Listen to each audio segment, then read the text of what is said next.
procès bi bu dul am kan moo koy créer. kan moo koy créer. Serigne bu dul am procès bi kan mooy créer les conditions pour que le procès bañ a am c'est qui. ah non damay laaj rek damay laaj.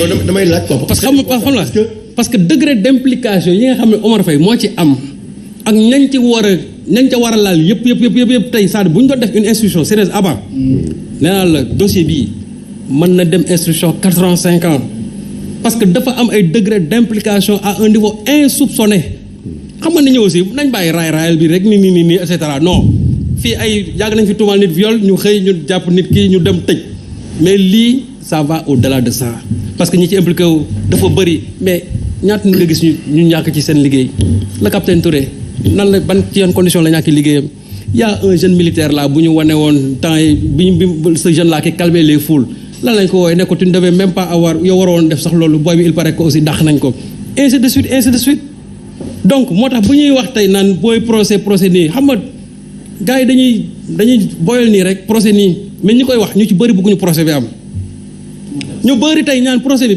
billaay wallaay laa ñu ci bëri tey bu ñu toogee seen ruux dañ naan procès bi yàlla bu mu am parce que bu ñu defee une enquête sérieuse. kon ça profite à l'État du Sénégal. dama ne bu ñu ci defee une enquête sérieuse laa la wax. à un niveau insoupçonné dina am ñu bëri ñoo xamante ne mbir mi ñu ngi dañ ci laal. comment ça. parce que président Macky Sall toog na fii télé. Sénégal yi jàppale mu ne am na dossier yoo xamante ne. bu ñu nee kii ñu war a jàpp dafa nar a yëngal réew mi. man la ñuy woo. lan moo tax bañ ko woowee bii pas si dossier bi ba mu ko yëgee lan moo tax tegu si tànkam parce que waroon egg fii on parle tout à l'heure de gentleman ou de politique mu ngi wax waxu Soskan mais Soskan ku ko yóbbu FMI Sarkozy temps yi passé maa ngi lire mémoire Sarkozy muy wax ne bi mu nekkee ministre de l'intérieur premier jour bu mu ñëwee bureau am fiche de renseignement bi mu njëkk lire benn responsable socialiste la bu nekkoon benn club échangiste nee na mu lire ko ba mu jeex convoqué général bi ne ko fiche bi bu ma ko indilati parce que la vie privée des hommes politiques ne m'intéresse pas et il conclut le chapitre en disant que l'histoire me montrera que ce responsable est capable de faire beaucoup pire te chapitre bi ñëwaat bi muy installé président bi ñuy jàpp Soskan et c'est là où tu comprends que qu'il parlait de Soskan mais cela ne l'a pas empêché mu nommé ko yóbbu ko FMI bi mu koy yóbbu FMI il l'a convoqué pour lui écoute Dominique je vais parce que tu es un excellent économiste on a besoin de toi la France a besoin dama lay yóbbu fii mais de grâce bul def lii bu ne ko waaw quand il y a eu le problème avec la Nagui police mu convoqué waat ko il lui a promis que du si dellu si juste pour dire que politique ni ko ouais, c'est une affaire de gentleman et sur cette histoire-là on en est là. La vie privée des hommes politiques n'intéresse personne. Oui mais et pourquoi on en est arrivé là parce que c'est le pouvoir en place qui a. Alors oui Cheikh rapidement waaw. maa ngi doon aussi après moom too sa bopp. te mooy homme politique aussi moomoo sa bopp. Pourquoi? Quand tu aspires à diriger un pays am na loo xamante ni waru la aussi. nañu waxante dëgg.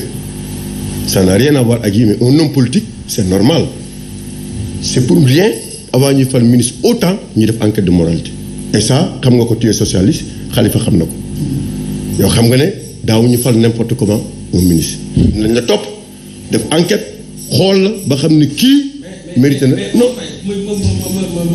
ma dugal ci leen rek. waaw c'est que xam nga li gën a bon nee salon non Sali damay préciser rek dama bëgg wax ne. 30 secondes Sali wax 30 secondes mais xam nga ne il faut aussi qu'on évite salon de beauté yi nit ñi di ko jawul si non xamul tax parce que dans l'entendement des Sénégalais mais kan moo joxe licence bi su fekkoon ne c'est des lieux de dépravation kon l'état n'a qu'à fermer ces lieux là état bi ci boppam moom mooy jël di délivrer ay licence di ko joxe nañu bàyyi ñi nga xam ne ñoo nekk ci salon de beauté yi di fa def seen liggéey nit ñi bëgg am gis nga lieu de perversion yi. D'accord. foo dem fekk ko fa mais xam lu nit ñi war a bàyyi mooy.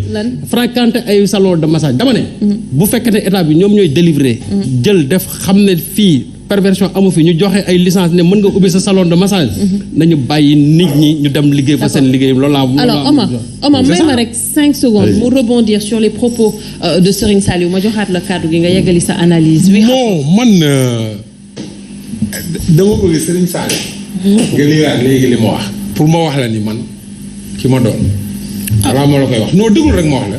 bu dama bëgg nga liiraat phrase bi jarul liiraat non liiraat ko. jarul ko non liiraat ko. parce que gis nga man faculté de sciences politiques laa génne dañ ma jàngal c'est honnêteté intellectuelle et dans la démarche sur l'objectivation des faits, les faits, rien que les faits. Xam nga loolu lire léegi la deuxième mise en demeure. Je le réitère aujourd'hui. Effectivement, la deuxième mise en demeure est illégale. Je le réitère encore aujourd'hui. Mais xam nga la deuxième mise en demeure. Ouais. Je le réitère. D'accord. Donc je te dis. Mais c'est une décision de justice. Non, dama la déglu. C'est une décision de justice. Non. Parlons peu et bien. Parlons peu et bien. Ouais, mais c'est la justice. J'ai dit la deuxième mise en demeure et je le réitère aujourd'hui. Et je te dis mes positions sur la CREI. J'assume tout. Je le dis et je le réitère. Bi nga commencé Cheikh Omar Talla est témoin du ma bàyyi ma fen xam nga lu ñu commencé question bi demagoo seeti depuis 6 mois prison Karim Wade xam nga kañ la man na Karim Wade ñoo bokk pouvoir xam nga kañ laa mës a toog tête à tête ak Karim Wade est-ce que xam nga ko. Ah, tu l'as dit dans l'interview. biir prison. Tu l'as dit dans l'interview. Pour la première fois te bi ma koy seeti dafa yónnee avocat mu yónnee ma permis de visite parce que gis na ma koy défendre ci plateau yi et on n'a pas ces relations mais je le faisais pour Abdoulaye Wade pas pour Karim Wade parce qu'on n'avait pas ces relations. Je le fais pour des principes de justice. Et pour des principes je le faisais pour mon militantisme pour Abdoulaye Wade. D'accord. Parce que sequma woon sax moom ak relation boobu ak Karim Wade. dama lay wax pour te dire que constamment je suis sur des questions de principe moi. Alors pour passer sur loolu parce que ce qui est important mooy li ñuy wax ci sénégalais yi.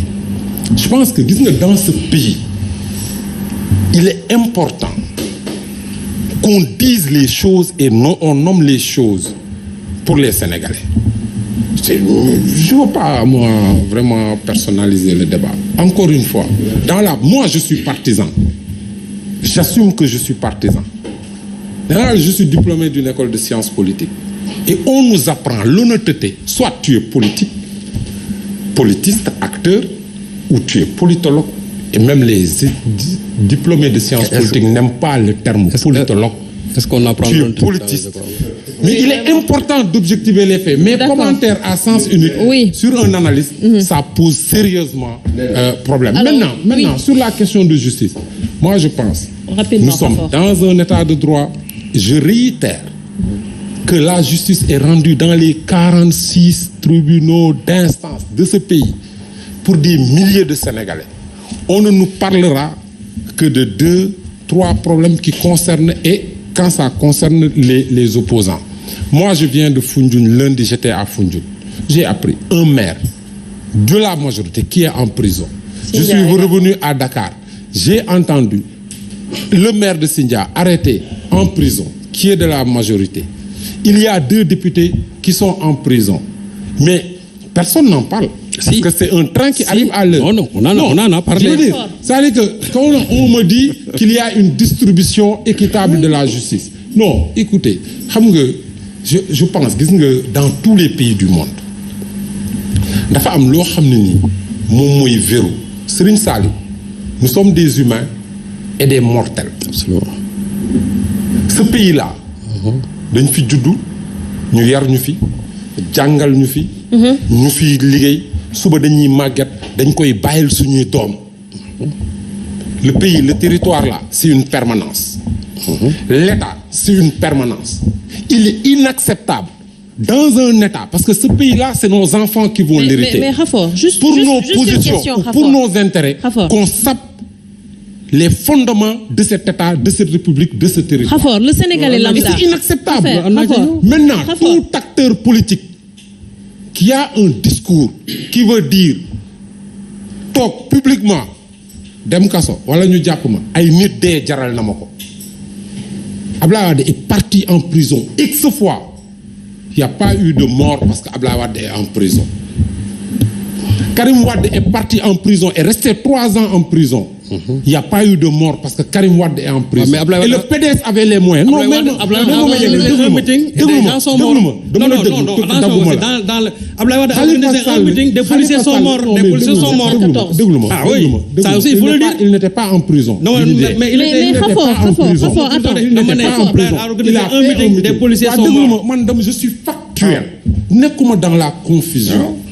Je ne suis pas dans la confusion. mais Khafor des fois est-ce que yenn propos yi du tax ñu nekk dos au mur ba tax ñuy génne yenn wax yoo xamante ne peut-être on ne le pense même pas. mais Khafor que pense le Sénégalais lambda procès Khalifa Ababacar Sall procès Karim Wade que pense le Sénégalais lambda de la justice bu fekkee ni que si on se base sur ça. Responsabilité d'un homme politique. Oui. Je te dis, Khalifa Sall a fait 3 ans en prison. Il n'y a pas eu mort d'homme. 3 ans. Karim Wade def na 3 ans en prison. Il n'y a pas eu mort d'homme dans ce pays. Parce que on est une démocratie majeure. Parce que ñooñu, quel que soit li leen dal, c'est des acteurs politiques majeurs et de vrais acteurs politiques. C'est pas parce que sur un problème fële ñu ñëw il y a des morts. Et moi, sincèrement, dans une démocratie, li ma jàng depuis le milieu des années 90, je fais de la politique. Oui.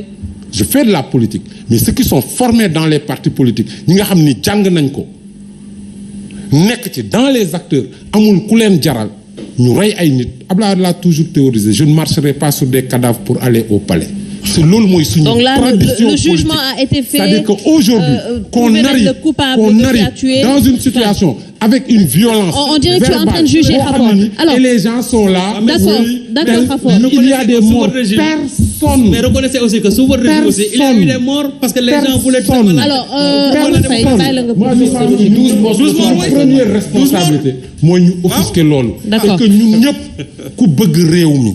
mais aussi ku bëgg réew mi parce que tey Macky Sall ne sera pas président à vie, il est président pour une séquence déterminée. D'accord. réew mi ku ko bëgg nañuy waxante dëgg réew mi dañ ko war a teg ci jàmm dañ ko war a teg ci responsabilité. Les gens sont libres d'avoir une adversité politique. Absolument.